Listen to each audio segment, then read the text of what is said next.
جو ہے نا وہ اس شخص کی دادرسی کریں گے اور باقاعدہ کیس داخل کریں گے۔ تو اس کے بعد جو ہے نا جج اس اپلیکیشن پر آرڈر کر دیتا ہے، اور وہ جو بھی وہ یا تو FIR کا آرڈر یعنی 154 کا آرڈر کر دیتا ہے، اگر نہیں تو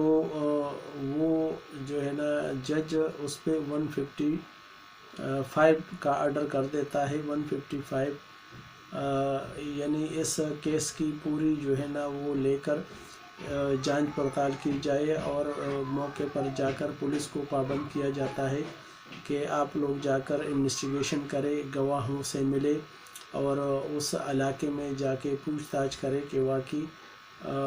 یہ ایسا کوئی واقعہ رونما ہوا ہے، اور جو فریادی ہے آیا وہ سچ بولتا ہے یا اس نے خواہ مخواہ جو ہے نا اس کو جو ہے نا وہ بنایا ہوا ہے۔ تو اس کے بعد پھر وہی آرڈر آتا ہے تھانے پہ، اور تھانے کا جو ڈیوٹی آفیسر ہوتا ہے جس کے پاس اس کیس کا پورا جو IO ہوتا ہے، تو وہ فریادی کے ساتھ کوآپریٹ کرتا ہے اور جاتا ہے اس کے ساتھ، اور وقوع والے دن یا جس دن کا اس نے فریاد داخل کی ہوتی ہے اس پلیس پر جاتا ہے، اور وہاں پر جو دکان مکان یا کوئی بھی گواہ وغیرہ سے جو ہے نا وہاں پوچھ تاچھ کرتا ہے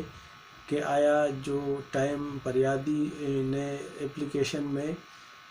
لکھا ہے اور جو دن بتایا ہے تو اسی دن کو ایسا کوئی واقعہ پیش ہوا ہے یا نہیں۔ تو وہاں سے گواہی کلیکٹ ہو جاتی ہے، اور وہ پولیس آفیسر جو ہے نا وہاں کا ایک حدود اربع باقاعدہ وہ ایک نقشہ بناتا ہے کہ جہاں پر یہ وقوع پیش ہوا ہے وہ تھانے سے کتنا دور ہے اور کس طرف ہے، شمال میں ہے، مشرق میں ہے، مغرب میں، یا جو بھی وہ یہ ساری ڈیٹیل لے کر اور گواہوں کے بیانات قلم بند کر کر تھانے میں جا کے اپروچ کرتا ہے، اور باقاعدہ اس کیس کا جو بھی کارروائی ہے وہ جوڈیشل مجسٹریٹ کے پاس ریفر ہوتی ہے، اور جوڈیشل مجسٹریٹ فریادی کو جو ہے نا بلاتا ہے اور اس سے اپنے گواہوں کی جو اسٹیٹمنٹ ہے اس کے متعلق کہتا ہے کہ اپنے گواہوں کو بلا کر تھانے پر اسٹیٹمنٹ دے اپنے NIC کی کاپی کے ساتھ۔ تو جب وہ آ جاتے ہیں تھانے پر، گواہان کی وہاں پہ اسٹیٹمنٹ لکھی جاتی ہے، اور جج یہ بھی حکم دیتا ہے کہ جو پولیس کو حکم دیتا ہے کہ جو بھی اس کیس میں نامزد ملزمان ہیں ان کو انفارم کیا جائے اور جا کر ان کو اطلاع دی جائے کہ آپ لوگ یا تو خود آ کے اس عدالت میں سول جج کے پاس پیش ہو، جوڈیشل مجسٹریٹ کے پاس پیش ہو، اور تھانے پر آ کر اپنا بیان قلم بند کرے۔ اگر اس میں ناکامی ہوتی ہے اور وہ لوگ پھر بھی نہیں آتے تو پھر جج کو اختیار ہے کہ وہ ان افراد کے خلاف جو ہے نا وارنٹ نکالے اور ان کو پابند کرے۔ تو جب یہ رپورٹ کورٹ میں چلی جاتی ہے اس کے بعد SHO کو آرڈر ملتا ہے کہ جج کی طرف سے کہ آپ لوگ اس میں جو ہے نا بیلیبل وارنٹ نکالتے ہیں اور باقاعدہ کارروائی ہوتی ہے، اور پولیس کو پابند کیا جاتا ہے کہ آپ لوگ نیکسٹ ڈیٹ پر ان افراد کو جو ملزمان ہے، جو نومینیٹ ہے، وہ ایک سے ایک بھی ہو سکتا ہے اور ایک سے زیادہ بھی ہو سکتے ہیں، تو ان سب کو جو ہے نا آپ لوگ کورٹ میں پیش کرو تاکہ اس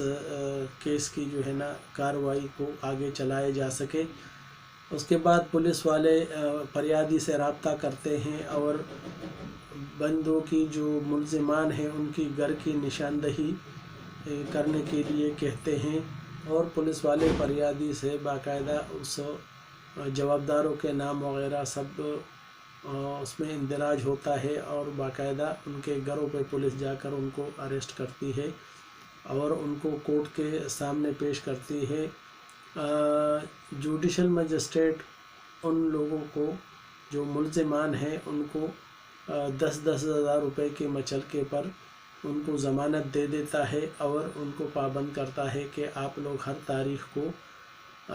یہاں کورٹ میں حاضر ہوں گے اور کوئی غیر حاضری نہیں کریں گے۔ اور اس کیس میں اگر کوئی کبھی ایسا بھی ہوتا ہے کہ ایک آدھ ملزم جو ہے نا وہ روپوش ہوتا ہے، یعنی وہ اس علاقے کا نہیں ہوتا، تو پولیس اس کو ڈھونڈتی ہے اور وہ باوجود اس کے نہیں ملتا، تو پھر جج آرڈر نکالتا ہے پولیس والوں کو 87-88 کی کارروائی کی کہ اس کو یہ جو ملزم ہے اور جو ابھی تک تاحال نہیں مل سکا ہے پولیس کو، ریکور پولیس نے نہیں کیا اس کو، تو اس کے خلاف جو ہے نا 87-88 کی کارروائی ہوتی ہے اور اس کو روپوش ڈکلیئر کیا جاتا ہے اور اس کو اس کیس سے الگ کیا جاتا ہے تاکہ اس کیس کو آگے چلا کر اس کو جو ہے نا ختم کیا جائے اور اس کا کوئی نہ کوئی فیصلہ کیا جائے۔ اور جو روپوش ہوتا ہے اس کے خلاف جو ہے نا وہ ڈارمنٹ میں چلا جاتا ہے، وہ دفتر میں داخل ہو جاتا ہے پولیس کے کہ جب یہ بندہ ملے گا تو پھر اس کو ہم لا کر جو ہے نا وہ اس کیس میں گرفتار کریں گے یا اس سے بھی جو ہے نا ضمانت کرانی پڑے گی۔ تو یہ میں نے آپ لوگوں کو مختصراً بتایا اور طریقہ کار بتایا کہ اگر کسی آدمی کے ساتھ کوئی ایسا واقعہ پیش آتا ہے تو وہ اس کو جا کر جو ہے نا تھانے پر اپروچ کرنا چاہیے، پھر بھی یہ کام نہ ہو تو SSP سے جو میں نے طریقہ کار آپ کو بتایا کہ ایک درخواست کے ذریعے ان کو انفارم کیا جائے اور 22AB کا جو ہے نا آرڈر لے کر اور اس کیس کو جو ہے نا پائے تکمیل تک پہنچائے جائے۔ امید کرتا ہوں کہ آپ لوگوں کو آج کی ویڈیو اچھی لگی ہوگی۔ میرے چینل کو سبسکرائب کیجئے گا، لائک کیجئے گا اور بیل آئیکن کو پریس کیجئے گا، اور کمنٹس میں